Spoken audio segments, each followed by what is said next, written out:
All right, so this is the end of our stock assignment today. You do have until 5 o'clock to sell your stocks and record it because that is when the markets close. So if you want to wait until the very last minute to see what you could get, that's fine. If you're like, okay, I'm here, I just want to get it done, I'm going to sell it now, that's fine as well. It's kind of up to you how risky you want to be with it.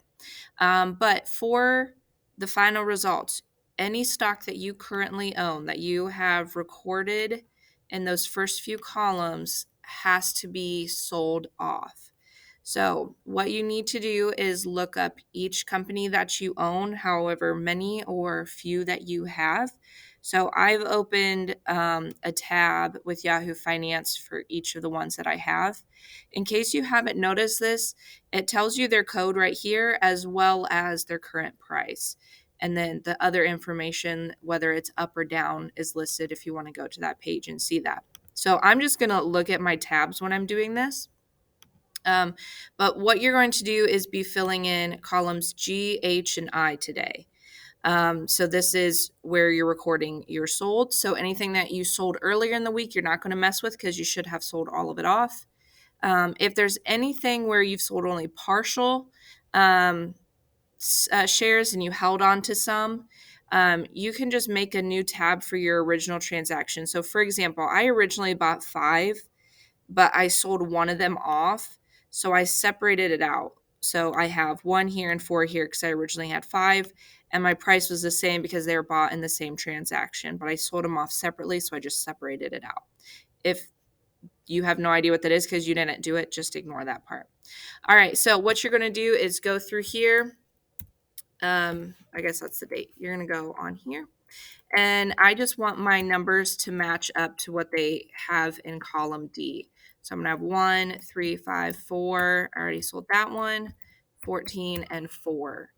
Okay, so I should come out with no shares left. These numbers should match up with whatever you have in this column. And then I'm going to look up my current price and see, okay, what is it currently at? And then that's what I'm going to put in column I.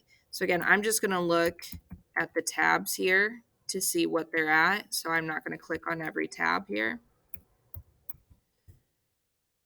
And like I said, depending on when you are selling this, it's going to determine, if the prices are higher or lower. And then you'll notice the numbers over here are all auto calculating. Okay, so that does not look right. There we go. A little bit higher there. Okay, so here is what you made from each individual sale. And then this column is telling you from where you bought it at to where you sold it out, how much money did you make? And then at the bottom here is the total amount you're left with. So I started with $300. I'm now at $232. So that means I would have lost money, which you should be able to tell by the negatives that are up here. Okay, now I'm doing this on the 27th, so this is not my final numbers, but this is currently what I would be left with. If it bothers you to have all of these empty boxes here, you can always highlight them, right click, and delete them. And then that way you don't have to scroll as much, but depending on how much you're doing, those were all there for you. So once you've sold everything off, you've listed your stocks, you've listed the date you're selling, you've listed your price, you're going to go back to the stock assignment and turn it in. So this is separate from your picks, so there won't be a resubmit button. It should be an original submit button. At any point, if you have questions, email me. I know you're doing this at home, so email, I'll be able to respond to you right away. And then I will see everyone on Monday.